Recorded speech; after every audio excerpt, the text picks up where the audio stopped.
and welcome to the show. I hope you are ready to examine some of the most memorable storylines in comic books.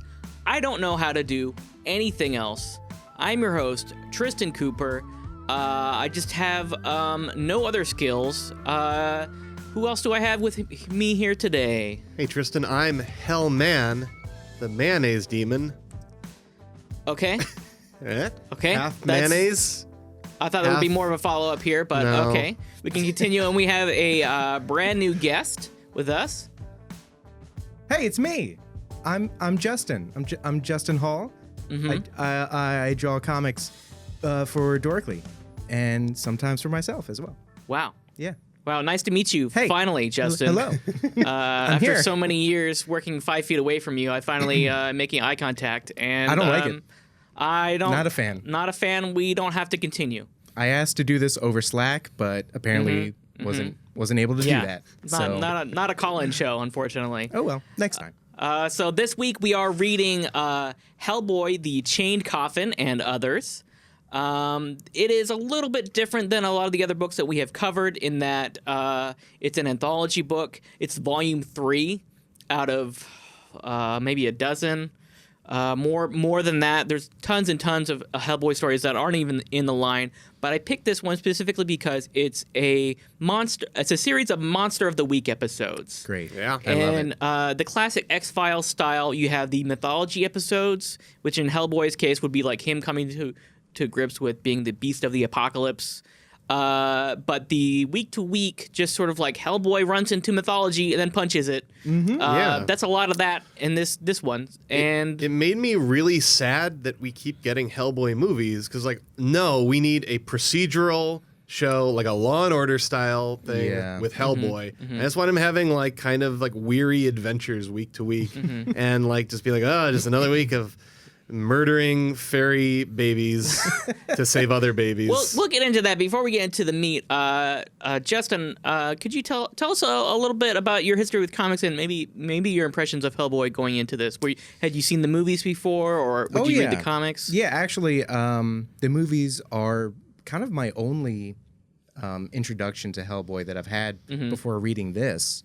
So I knew a little bit about him. I didn't really know what this was going to be. I didn't know it was going to be like a Monster Week thing. I thought it was going to be more of a straightforward. So when you kind of jump into just he's just punching the head off a skeleton. Cool. Cool. Great. Awesome. Right. Have you ever seen that panel floating around of the monkey's got a gun? Yes. So you've seen that. Yes. That's really all you need to know about No, Hellboy. that's perfect example of the kind of writing which I looked forward to a lot. And it's all over this book. Yeah. That kind of it's No goofy. monkeys have any guns in this book. So. No monkeys have guns. But it's goofy, and it's Hellboy being very nonchalant about these elder demons, and He's very world weary. He's this again. Yeah. He's been around the block a few times, nothing phases him, which I love. He's a very Harvey Keitel character. Yeah. Kind of.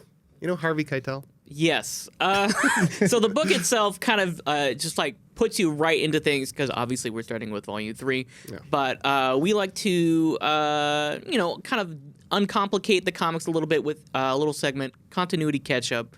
Basically, we just want to run down who is Hellboy, what is he doing, and what is the context for this book. And essentially, all you need to know is Hellboy basically works for Men in Black, but for mythological, supernatural creatures. He works for the B.P.R.D, Bureau of Paranormal Research and Defense, I believe it is. That sounds right. Yeah. Don't look it up. Don't Google don't look it up. It's less letters than S.H.I.E.L.D., but I still can't remember. That's essentially his organization, and there's a lot of kooky characters that work with him. There's a man made of gas, a gas ghost person. There's Abe Sapien, as we all know, the who starred in The Shape of Water. Yeah, sexy fish man. The sexy fish man, and that's more or less the context you need to know. Hellboy is just going around to these different places, kind of law and ordering, kind of procedural. He's the Columbo Columbo's a better one. It's better than Harvey Keitel. He's kind of Columboing his way around the countrysides across countries. Just solving ancient curses that Right. befall houses. Right. Yeah. And A lot really, of houses. Yeah. A lot of castles. and really, even though we're in Volume 3, the only other backstory you need to know is for the last story, which is kind of more mythology heavy as far as like the lore of the actual series itself, because it kind of plays on past events in Volume 1 and 2. Essentially, the most important part here is the gang finds a homunculus, which is like an empty body, essentially, made by a scientist. Right. One of the B.P.R.D. members, Liz, who, if you watch the movies, played by Selma Blair in those films. She's Fire Lady. She's Fire Lady. She sees a socket in the homunculus's chest and goes, what if I put my finger in there? What if I just jammed it in there? What do you do found when that, if you see a do the socket, same thing. come on. Look. I have a childhood story that is pretty much exactly this, which is You lost your fire as a which kid? is To a homunculus? I was about 5 years old. Well, probably 4 years old, and my parents had taken out a light bulb from our desk lamp in my room. Okay. And I just saw a socket in there, and I was like, I want to put my finger in there. What happens when I turn it on? So I didn't put my finger all the way in, and I had my brother turn the switch, and I felt a little static, and I was like, I don't want to do this. Let's get my big sister to do it. No. So we got, hey, Sandra, go over there and Wait. just like put your finger in there, and then we'll turn it on. We'll see what happens. How old is? How much older was she? She's 18 months older than me. Okay. And then Makes my sense that brother's a 4-year-old can Was this convince her to do Was this like a this. scene in Adam's Family Values? Does that I where don't you get know, the idea? maybe. did she have the light bulb in her mouth and you want to see if it turned She on? did. Oh, That would that have been would've really been good. It is an infamous story in our household. As she tells it, it felt like a horse kicked her in the ass when she did that. Wait, she put her ass in it? No, it's She just went ass first into no, the socket? that's where Just where the pain was. yes, maybe? it In the went butt? through and down, and then it landed and in just the butt. out. So now we're ready to talk about Hellboy. Great. Now that we revisited this Cooper family trauma, I feel like So that's my personal mythology. this is a good Tristan continuity catch-up. Yeah, exactly. makes a lot of sense. Yeah. So we should get into the meat of the book itself and something we call the book breakdown. This is we're just going to talk about the book and what happens in it. And there's like a little over half a dozen short stories in this book, as opposed to 6 straight issues of a continuous story, which I kind of enjoy. It did get to a point where I was like, okay, I kind of get the cycle and the flow of a Hellboy story. There's a lot of exposition up front. And then there's Right. kind of a mystery. So there's exploration. There's a little bit of horror. And then there's a big fight. And there's 4 Yeah. pages of punching. Yeah. And while falling the Yeah. entire time often, somehow. Often pretty good. falling. We start with The Corpse, the story called The Corpse. It's one of the most beloved stories, both by creator Mike Mignola, who we haven't mentioned yet, but he's the creator. He does the story, he does the art.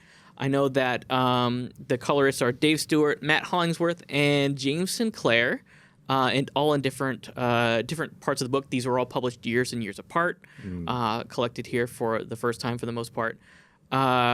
But The Corpse starts off with a bang. I really love the start of this book because a lot of the other stories start with like some quotes from like stuffy old like professors and stuff like that. yikes. And this Ugh. one is just like Hellboy just walks into a room where a baby is mouthing off. Yeah. And Well, no, because the baby, you're like, is this lady crazy? She's saying like the baby is Right. evil, and he's like, Right. we're Yeah. like, maybe the lady's crazy. Like that looks like a normal baby to me. first off, what happened is like nobody in these books so far is like shocked by Hellboy's presence.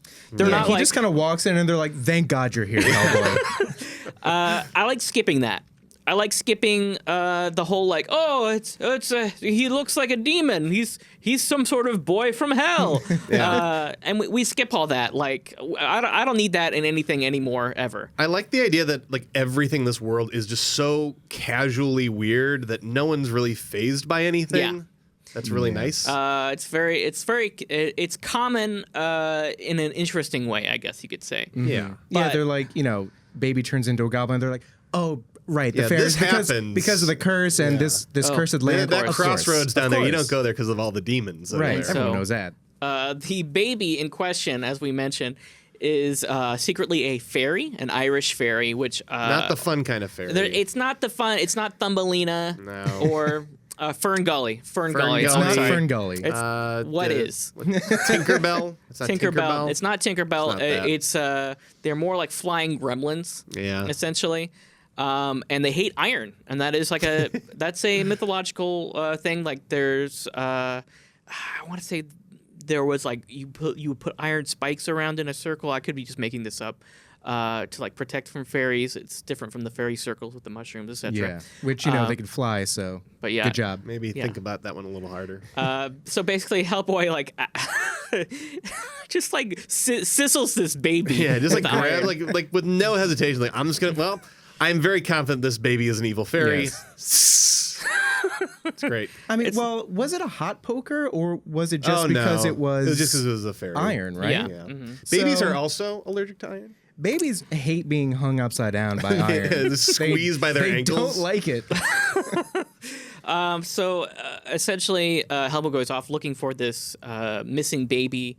He finds out. He talks to the perps, and they're like, "Hey, we might know where this baby is, but you gotta like go lay this corpse to rest, and then we'll kind of sort it out for you." And they got rules. They got very steadfast rules. Like Hellboy's very confident. Like they're not going to hurt the baby. They follow the rules. These aren't some non-rule following baby stealers. Right. Of course. How could you? We can trust the baby stealers. Don't worry. It's Yeah. going to be fine. They have a code. Yeah. And what proceeds is kind of like almost like a road story, like a road movie. Yeah. And essentially, Hellboy has this corpse like latched onto his back, and they're just kind of like roaming the countryside, seeing like, a lot of like weird stuff. Yeah. Stuff after things like there's this big stone floating in the air, and there's a gold pit below it. Yeah. And I'm trying to look all this stuff up because I've heard about the fairies and the iron before, but I did not know about the gold pit and the floating stone. Like I tried to look up what the story was because I That know just it's exists in Britain. You know, they got leprechauns. They got gold everywhere. It's fine. There's a bunch of skulls in the pit, so you know that people have tried to like grab the gold and got smushed or whatever it is. And then there's like an invisible thing that attacks them. You just got to roll with the punches, you know? Yeah, it seems kind of random, but it makes a lot more sense once I read that this story originally came out in 2-page segments, like over a period of there time. needs to be like an event happening every single Right. like kind of page. So there's like it's like very it's a Charles Dickens story is what it is. yeah, it's serialized. It's very Dickensian. And so essentially what Hellboy is doing is going from place to place, trying to find a place to bury this corpse, and all the graveyards and all the burial sites and all the deserted castles and whatnot are full of corpses that are like, no room, No vacancy. Sorry. full up, If you've ever gone apartment hunting, you know exactly the feeling. can't sit here. But yeah, it's essentially that, and they get more and more desperate as time goes on, and He has. There's a time limit, right? You have to get it before sunup. sunrise? Yeah. Or they're gonna eat the baby or something. It's unclear. Steal the baby. well, it's no, gonna be bad, they're though. going to Turn the baby into a fairy or something. They're going to turn the baby into a fairy because there hasn't been another fairy Right. or another member of the species. It's very similar to the White Walkers in Okay. Game yeah. of Thrones, who also hate iron. That's one of their things, mainly in the books. But yeah, they stealing babies to make more. Wow, George R. R. Martin, we're calling you out, man. Stealing the same mythology as Not Hellboy. liking it. How dare you? Yeah. So around the time that that Hellboy finally puts that corpse to rest, he's set upon by that fairy, that baby fairy from the beginning. Yeah. And also his pig friend. Yeah. And the pig friend immediately Big pig eats friend. the fairy. Yeah. Yes, it's important to note that I don't know what figure this is, but there's some other guy that's like, we have to honor the pact. You know, Hellboy completed our challenges 3, so Yeah. we will honor the pact. And the fairy's just like, yeah, sure, fuck that. And he goes, and there's a mermaid under the water, and he's like, here's a key. And you're reading this just like, is this going to be explained? Like, did I miss something? That's That's the nice part about Yeah. this story in particular is that they don't have time to explain anything. No, once you realize that, it's kind of fun because you're just like throw it at me, whatever, Fun dude. world building stuff. I really like the evil secret baby fairy who broke the rules. And like that fairy has got it figured out. You don't Yeah. need to follow these rules. No. You're stealing babies. You're a weird mutant goblin. Nothing Just happens. Go for it. Nothing happens if you break the rules except being eaten by a pig man. Well, But- yeah, that's a different thing. The unfortunate part is that Hellboy essentially has a utility belt where he just like pulls out like a magic artifact. Well, I thought I'd need this. Yeah. I need this to punch the pig, and then the pig will get smaller, and then I'll beat the pig. The baby fairy does come back because even though the pig eats it later on in other stories, the baby fairy basically takes over the pig's body. Oh, that's fun. Yeah. So it comes back. A lot of things that where you think people are dead or whatnot, they bring it back because they're like, oh, that was too good. Probably shouldn't have immediately murdered that character. Yeah, death is meaningless. Yeah. Hellboy only interacts with ghosts and skeletons. That's so true.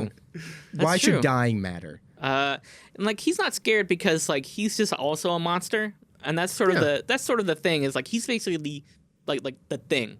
You know what I mean? Yeah. That's sort of like his attitude is very like Ben Grimm like too. Yeah. Where he's kinda like, "Ooh, this again. maybe Concrete. Anyone read Concrete? No. What? Okay. What is that? That's fine. It's like kind of like Hellboy a little bit. Oh, save it for the He's the next one. or the thing, whatnot. But yeah, and that's I mean, and then we sort of wrap it up, and the baby is saved, and then Hellboy kind of like tests out the baby a little bit. Tap tap. Yeah, you're good. The fairies in charge, essentially, they're called something else, but they're basically like, hey, you basically doomed our people and stuff, and the Hellboy's like, I don't care, like my parents You don't can't care. steal baby. Yeah. Can't steal baby. She's can't like, do it. well, he's like, well, some bad stuff's gonna happen later, and then eventually comes back around in other stories again. Doesn't really matter here. They steal more babies? Yeah. Well, it's different. There are no more babies. There's funerals and whatnot. It's a whole thing. We don't need to get into it because we got to talk about the Iron Shoes. Oh, Yes. Which there's is- so much to discuss with this one. Isn't it like 5 pages? if that? It's like very quick. I think it was made specifically to go along with the corpse story and like just like a floppy comic book because it hadn't been collected up to that point. Sure. And Mike Mignola was just like, oh, I gotta get this other one going, huh? All right. Well, what about a monster attacks Hellboy and Hellboy just like punches it? It just owns him immediately. I was like, Yeah. this is fun. This is fun. There's a nice little fight scene, but like, did I miss something? Was there like some greater No. purpose to this? Nope. No. Did the It was- iron tie in to the previous one? Maybe. No, kind of. I mean, Hellboy he just. does, yeah, he throws the beast into a church and the beast evaporates, except for his iron shoes. Mm-hmm. And the priest is like, "Do you want these shoes?" And Hellboy's like, "Maybe later." Yeah, I was like, no, I don't know if it ever the shoes comes up don't again. seem that important. No. But in the book Well, itself, he's got cloven hooves, right? yeah, in the book itself, Mike Mignola was like, yeah, I wrote this because I needed something else. I just thought the corpse in the iron shoes sounded kind of cool, so They do sound He's cool. not wrong. Yeah. He's not wrong. kind of like similarly quick is also the Baba Yaga story that comes after. Yes. This was a story that was sort of like alluded to before, and Mike Mignola, like Hellboy's kind of like running with Baba Yaga. John Wick. John Wick himself. Hellboy wouldn't stand a chance. I'm sorry. No, he really wouldn't. Yeah. I don't think they would get into a fight. Well, Hellboy wouldn't kill his dog or anything. No, I think it would have to be some sort of like case of like mistaken identity. It's like, oh, you're a different demon man. Yeah. Yeah. That's a big mistake. I think. It's John Wick has a lot of rules too, just like those fairies. Right. I can see those worlds working together. Basically, the whole gist of the story is that Hellboy shoots Baba Yaga in the face, in the eye. Yeah. But what is interesting to me is like kind of like the after effects in that the animals sort of like talk about, oh shit, did you hear about Baba Yaga?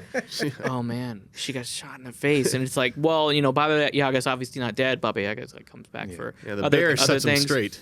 But what's interesting to me is that the people in the local countryside, all the babies born, I think, was it that year or that There season? was no spring that year, and all the babies born were born blind in one eye. So that kind of like, it's interesting to me because like Hellboy's just like traveling across these different like countries and landscapes and just sort of like fucking up their mythological creatures. Yeah. And like the idea is that he's almost just like a tourist or like almost like I don't want to say imperialist, but he is just kind of like an American Just rolling in, blinding all the babies by their, accident. punching their shit. And like besides this story, there's not too many times where we see that there are like permanent consequences for what he does in these short stories. Was he asked to do something in this one? Or I know he was talking to someone about like, there's a lot of little dead baby corpses out there. Yeah. And there's Baba Yaga. You don't want to mess with Baba Yaga. That's sort of the implication of a lot of these stories is that he's been sent out there for some reason. Like someone's hired him like, hey,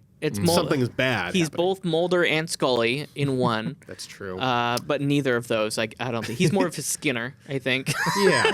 He's Skinner going out there and just... with the raw sexual chemistry of Mulder and Scully in one person. Yeah, absolutely. Yeah. Totally. And he's in love with himself secretly. Maybe. Has his own baby. There are bees. I'm going to skip. Bees and black goo. Okay. Let's skip it. Let's move on to the next story, which is Christmas Underground, which is kind of an interesting story. It has a little bit more setup than a lot of the other ones that we've talked about so far. This one actually introduces, I believe, this is the one that introduces Hellboy at least a little bit, where there's like a little text box like, "This is Hellboy." Yeah, he is an investigator. Yeah. And I was reading this like, oh, okay, it seems weird that this is like in the back half of the book, but yeah. Fine. I think they wanted to start a little bit stronger with the corpse, which has a little bit more going on than this or maybe even the next story. In that, Hellboy's talking to this old woman who is like dying on her bed. She's like hallucinates and thinks he's Santa Claus, Father Christmas. Mm-hmm. And Hellboy is given this little box to return to her daughter, who is... she wandered into the cemetery years ago. Yeah, Never seen again. So she wanted to return it, and then it's a weird thing for this story in that you can almost see where they could have got away with like not having a big fight at the end, when it's just like a returning a piece to a ghost, returning some sort of like solace or whatnot, both to the living and the dead. But also, Hellboy's got to punch them undead. Yeah. So you got to punch it right up. Yeah. It's sort of an expectation in every comic. It feels like, especially superhero comics, which this is like sort of adjacent to have some sort of fight scene in it.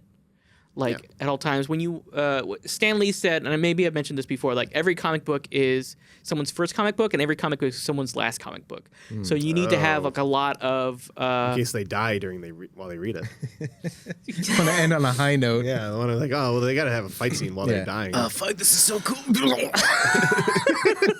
Wow, that's graphic. That's graphic. But yeah, essentially, and I kind of get why you have to do this, because if they're younger kids, if they're teens or whatever, you have to keep the people's attention. You have to promise action. Yeah, I mean, I have a feeling that if a kid had picked up this issue of Hellboy, like this individual story, and had gotten that deep into the story, where there is like a lot of dialogue, a lot of like weird, paranormal goings on and folklore stuff, I think they're interested in the story by that point and probably could get away with it. But also, the fight scenes are always cool, so it's fine. You don't give Hellboy a big punchy arm that's true. Twice the size of his other arm and not have him punch things with it. I think that's fair. Yeah. There needs to be that promise, especially like when I was a kid, like when I would read like comics and stuff, I was like, oh, words. Yeah. Skip. Oh, splash, big splash pages, big fight scenes and stuff. Those are the stuff. And then when you get older, you kind of go back and look at that other stuff. But sure, no one's ripping out pages of him talking to an old lady, tacking that up above their bed. I mean, I hope not. All right, I hope not. Fair. That's fair.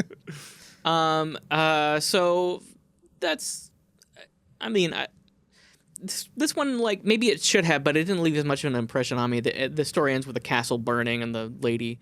Yeah, well, he returns the thing to the daughter. She's kind of like freed from the enchantment or trance she was in for the bad guy. Yeah. She returns to her mother. Somehow that lights everything on fire. Yeah, and it's a happy ending. Yeah, it's as happy as it can be, and it feels familiar for another story. But before we get to that, there's in between these two stories. There's one called The Chained Coffin, which is the title of the book, which is interesting that they chose to title it The Chained Coffin and Others. So that's the star of the show. It's not the corpse. It wasn't even like the longest. Like the homunculus one is the longest one, by and far. then yes, exactly. But this one maybe has the most to do with maybe Hellboy's origin story. Oh, for because sure. it's Hellboy's dream, and he's essentially like watching what he calls like an instant replay of a scene that looks like that is kind of alluded to be like his mother and father, like how he was born. How he was born, basically a demon and a witch, even though there's a witch inside a chained coffin, and there's some men of the cloth around the coffin, and then the demon just is like, no, the witch is mine, and also you're going to have my baby. You're an old lady, but you still got it. Looks at Hellboy like, that's my favorite son. Yeah, There's my boy. that is the one of the cooler parts of that story is that when the dream seems to be like looking back at Hellboy, sort of like almost like watching a tape recording of someone else, of a security cam, and then somebody looking directly at the camera. It's kind of creepy. I'm saying you are my son. Like, oh, Dad, finally, you've come back. Yeah. So he says he's his favorite son? So he has other sons. Sure. Does that ever Why not? come Whole up? family probably of demons. Okay. Yeah. I don't know. Well, that's in the series Hellman. No. The Mayo I Demon. don't- Yes, Okay. it's brought him back Great. Thanks. And then we have because it's a mayonnaise brand. Yes, thank you. Perfect. And then we have the Wolves of St. August, which is another kind of archetypical like Hellboy story, much like Christmas Underground, in that we have a lot of exposition up front, Yeah. and then we have some exploration, some horror elements, and then a big fight at the end. So, I mean, He does have a Scully character in this one too. he does have a has Scully partner. character. Kate from the B.P.R.D. joins him on this one, and she's also featured in the last story as well. For this story, I feel like, I don't know, they just wanted someone for Hellboy to talk to, which Yeah. I kind of get. I understand. In the corpse, he has the corpse to Which talk to. is so fun because at first, like I don't think they introduce the corpse as being able to talk, and then Right. just while he's on the trip, like the corpse just starts talking to him, like, "Oh man, I want to go there." Yeah. And he's like, or, "I want that Give me treasure." that Like, gold. we're not getting that. He also you're quick. hangs onto him too Yeah. tight. Yeah. But for this one, it feels like she's there for the most part to just like react to what Hellboy is doing. Yeah. It's like, oh boy, you don't need a gun. You can just throw rocks at people. Yeah. And it's almost like, it's sort of like, it feels like kind of movie-like in that sense, I guess. Like when they had Lyman in Garfield. Remember Lyman? It's exactly like that. It's like that. No. You don't remember Lyman and Garfield? I do remember They Lyman needed and to have Garfield. John someone to talk to. I really didn't think we would get there. Listen, this is the Lyman segment of the show, where we It's talk the about how longest Lyman. segment. Yeah, I'm sorry, got a lot to say. Everyone, please be quiet. The one part that I did like with Kate was that when she kind of like falls through the floor and she encounters a ghost for the first time, which is like this like spooky like wolf woman Yeah. head who's like very sad to be a wolf woman. This one is. And it's her first encounter with a ghost, and like it appropriately freaks her out. Yeah, like she just it- breaks down. Yeah, she works for B.P.R.D, but you know, not in the field too often, I don't think. So that's kind of an interesting like first moment. But other than that, like the wolves are here. Like they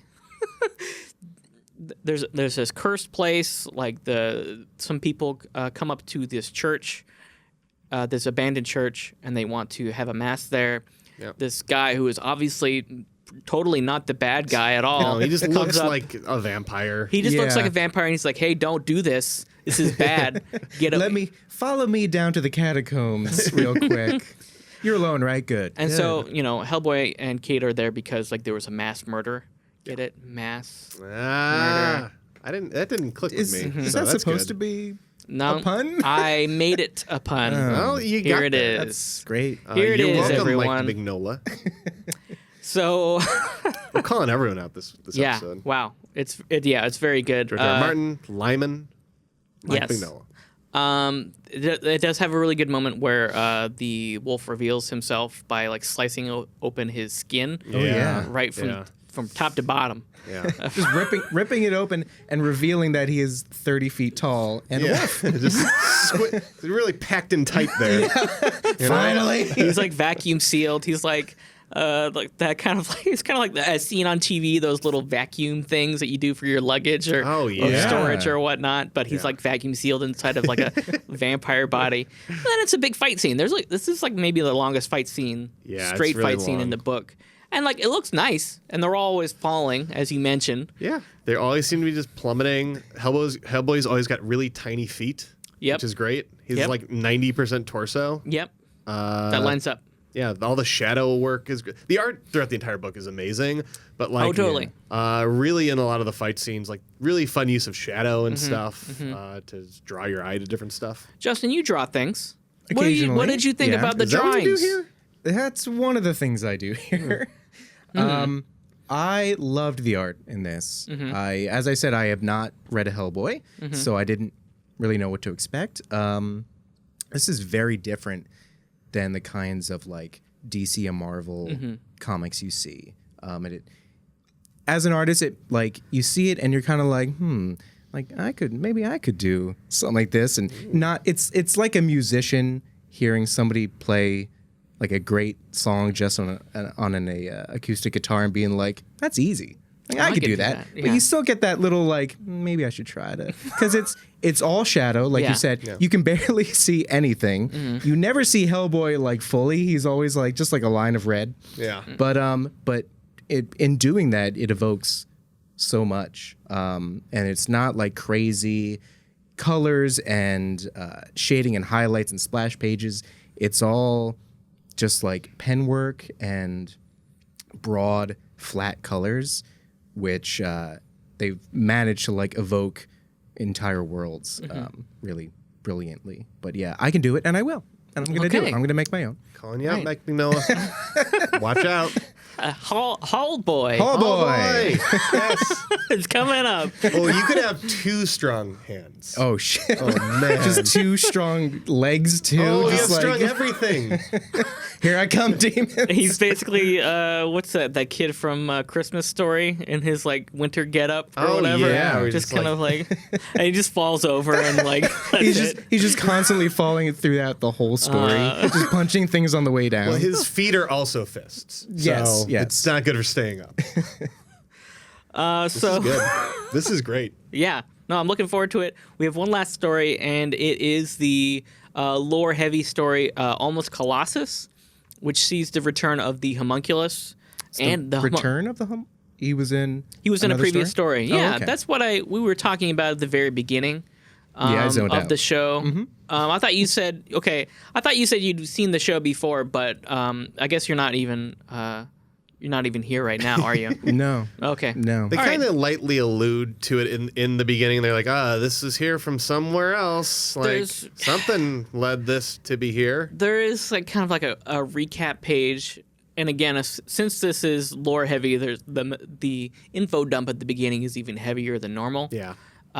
Before you really get into it. But then we get to see some interesting stuff with Roger, as he is later known, the homunculus meeting his brother, who is like, they're both made by the same scientist, but like the brother is like a really ugly, like hideous, like prototype version. Yeah. As opposed to like just a creepy golem looking person. Yeah. He's just a little scragglier. Yeah. He's very much in the vein of the Crypt Keeper.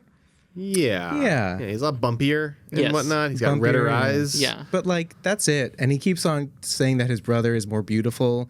And like he wears like this hood, and it's like you look very much the same. The brother's got abs. He's got some nice pecs. He's doing good. He's keeping it tight He as far as is as fitness can. goals. Yeah. Yeah. Fitness goals. We get the whole. Don't, please. Oh boy. So this is the longest story, as we mentioned. It seems like the longest. We get the whole backstory about how the original homunculus was like discarded and thrown away, and like emerges years later after like pulling itself together. Yeah, and like he says he wills himself to live Okay. Yeah, like he's You like this bare spark of consciousness that still exists with him that I guess can't go away because he's not really a human. He's a made being. Yeah, well, he decides to live. Yeah. And that's he gets thrown in a well and he's like, fuck this. I'm out. I think, therefore, I'm going to choke out my creator. And that's what he does. So, like, years later, he comes out of the well to shame mankind. Yep. And then lives for years and years, I guess. It seems like maybe hundreds of years have passed since then. These stories take place throughout I think Hellboy starts being active in the 1950s, and the Nazis brought him to the world, right. So it's like right after he was like a baby, he's a little baby devil, and so I think by the 50s he was like more fully grown, right, and that's around when the B.P.R.D. like comes about as well as the 40s and 50s in that era. But eventually, the wrinkly old Colossus becomes a big beefo swole Colossus. This is great. Yeah, the whole art, he meets his, hot younger brother. And he's like, you are so hot. We gotta like get out with each other, basically, or being John Malkovich together. And don't worry, I've been studying all of our creator's notes and his science, and I figured it out. I made a couple little gremlin demons for Hellboy to punch. Check. And while that's going on, we are going to put both of our brains together into one very giant body that I'm cooking up in an oven. Yeah. And that's it. That's it. That's it. We did it. I like that he's somehow figured out how to just cook flesh. Yeah. Like into like molten liquid. Yeah. Yeah. You ever like those creepy crawler things when you're a kid where you cook the goo and it turned into a bug? It's like that, but for humans. Yeah. And all this is to the end so that that Hellboy can have something giant to fight. Yeah. He throws a tree in its neck, which is that's fun. That's good. That's a lot of nice things. Yeah. It would have worked if he were not a homunculus. Yeah. Yeah. Was this a regular Colossus? He would have been fine. Dead. Fuck. Done. And so the after the big homunculus like eats the little one. Well, the little one like kind of offers himself up to the Colossus because he realized like, oh, this isn't good. He rejected the brother to join him in the Colossus body. Right. Because he's like, I don't want to crush all of humanity. And he feels bad about almost killing Kate. Kate. Yeah, he feels bad about like her almost getting killed. And the fire. Well, and that's where we're getting to it. Like. He knows that this fire inside of him, belongs to someone else. Like he's kind of keeping it from her, but he knows he has it in him, and that's why he offers himself up to the Colossus. Is like, well, I got to kill this guy somehow, and pretending to join him is the only way to do it because I can use the fire and burn him down and blow him up. And even after that, Hellboy basically guilts Roger into coming back. Yeah. And doing right by Liz, who is in like this isolation chamber. Like, even though she's physically fine, technically, she's dying because she like gave her power away, and that is like something for her character we don't see a lot of in this book in particular. But she has this power that is almost like destructive, and she can't control it, and she wants to give it away, and that's why she put her finger in the light socket to begin with. That is not what my sister wanted. She was just too young, and I was too manipulative for that to work out. But Roger eventually ends up sacrificing himself, more or less, and this is where Hellboy names Roger. The ride over. On the ride over, he's like, "Well, you're Roger now. And you know what? Roger does come back. Roger comes back. He's in the B.P.R.D. for a while. Do they repower him? They repower him. Abe Sapien helps repower him later on, which is nice. It's a nice little story. It's very funny moments in the B.P.R.D. book itself, where because Roger has like this like plank for a dick. Yeah. And they try to like put pants on him, and then it just looks he has this big plank size that's bulge. Where his dick would be? Yeah. Oh, I thought it was just covering his dick. No. Oh, Roger. I could have had so many dick fan theories. I know. This is what the scientist had in mind. He wanted to make sure that wouldn't happen. I specifically waited until the end of the show to mention this, so you wouldn't have another dick diatribe. The Hulk episode, Justin, was just a real mess. It's real good. Did you see it yet? No. Check it out. It's where probably somewhere. can I watch these episodes? I don't know, man. The internet. That's fine. Just Google Hulk's dick. You'll find it. Okay, good. Don't do that. Maybe don't. And so at the end of we're pretty much wrapping up now, but I do want to go over our panel picks for the week, which are each of us has picked out a specific moment or sequence from the book itself that sort of encapsulates our feelings on the book, or just like a nice moment. And mine personally was a moment when Hellboy is just kind of talking to some skeletons, and they just sort of like kind of like lead the way, and he's just like, "Oh, hey, thanks." Hey, cool. See you guys. These are the burned monks. Yeah. That willingly let themselves die because they have sinned, and so Hellboy's like, I'm here to fight this thing in the castle, and they're like, oh, tight, we're gonna help you. Yeah, oh, hey man, there's a secret passage. Here we'll show. They just like amble up. Like they're fine. Here we go. We're just laying here because we feel like everything's alive. Yeah. Well, I like it because it's like so casual. It treats the supernatural so casually in that way, and the juxtaposition between these horrific monsters and just sort of like their basic courtesy. And camaraderie is very nice, and it's part of what I like so much about this book in general is its treatment of the supernatural as something a little bit more normal, I guess. Yeah, like it's part of this world. Mm-hmm. Yeah. It's a whole other world that you don't normally see, but like there's good skeletons and there's bad skeletons. They're hanging. They're not always thinking of evil schemes. They just gotta hang out sometimes. Sometimes they're just dead. Yeah, totally. Justin, your panel pick. What did you land on? The Baba Yaga. Okay. Getting shot in the face, but more so, Hellboy seeing what's happening with the Baba Yaga, counting fingers in the graveyard, and just being like, all right, to hell with this. He jumps up and he's like, shut up, and he just punches her in the face. Like we said before, he doesn't really understand the consequences of what's going on. He just sees a evil witch floating in her little Frieza chair, and he's like Robotnik chair. just counting the dead's fingers, and he's like, I need to punch her in the face. If that doesn't work, I'm going to shoot her in the face. It's like just such a great like distillation of Hellboy as a character. So, well, I don't know what that is, so I should punch it. Yes. And to hell with the consequences. To hell with the children who are going to be born blind. Other than that story, it usually works though. Yeah. So we don't see the consequences otherwise. I mean, because there later on, as far as like the corpse goes, like there are no more fairies born, and that has some sort of like ripple effects down the road. But like that's not seen immediately like it is in the Baba Yaga. Sure. Andrew, your panel pick. Kind of similar to you, Tristan. I really liked how just like weirdly casual a lot of the supernatural elements were treated, and also in the Baba Yaga. So I combined your guys' things. Oh, wow. Great. Right after the Baba Yaga is shot in the face by Hellboy.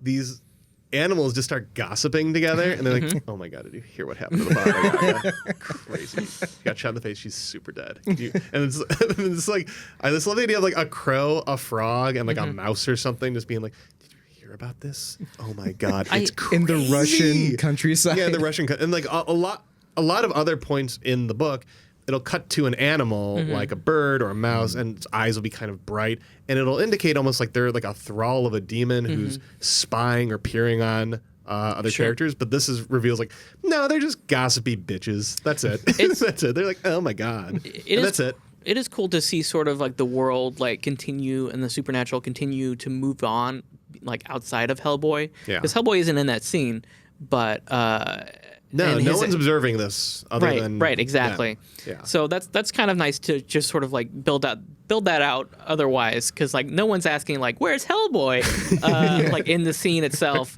and so they have their own like internal lives, which is nice. It's nice, it's fun. Moment. Like they just gossip, they hang out, they probably are going to go get mimosas later. Sure. It's great. Sure.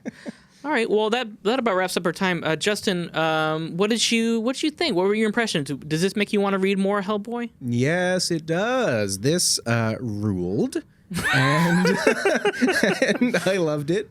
I didn't know what to expect, and there was exposition heavy parts, but I mean, like, it's a quick read. Sure. It's very enjoyable, and just seeing Hellboy punch demons is a delight. Heavy recommend. Andrew. Totally. It was super great. I loved that each story is very different from one another, but the tone stays very consistent. So you kind of don't know what to expect story to story. I really dug the homunculus one a lot. Sure. It played on a lot of like Mary Shelley's Frankenstein. I love the word homunculus because of Full Metal Alchemist. There was a Titan at the end from Attack on Titan. It had all my favorite things combined in one. It's like a manga. It's great. It is like a manga. And if you've seen it, it's a lot like Penny Dreadful. Penny Dreadful. All right. Never mind. Tristan, what did you think? No, I mean I'm in line with you all. I chose this specifically because I like the Monster of the Week X-Files episodes more than the mythology episodes. And I like it best when there's like next to no exposition for these weird things. It makes me want to like look up more of like these weird mythological facts and creatures as opposed to just it being told to me and me like it's not sparking my imagination. It's just telling me this is what this is what Hellboy punched, and then it's over. But I mean, obviously it's beautiful and it was a delightful time. And as you mentioned, like something that I didn't think about. I know there's a new Hellboy movie coming out. Sucks. Now we can't get a TV show. And we can't get a TV show now. Wait for that's Dark what I want. Horse to release their video on demand service. Okay. And then we'll get one. Genuinely, like, yeah, that's what really this book inspired me. It was like, I just want to see this week to week. I don't want there to be big epic stories about the apocalypse or whatever. I just want to see Hellboy carrying a corpse who's kind of a jerk. Perfect. That sounds perfect. And with that, we will leave it there. Thank you all so much for joining us. Next week, we're going to read a classic story from the New Teen Titans, The Judas Contract. So read along if you'd like. Until then, we will see you all in the funny papers.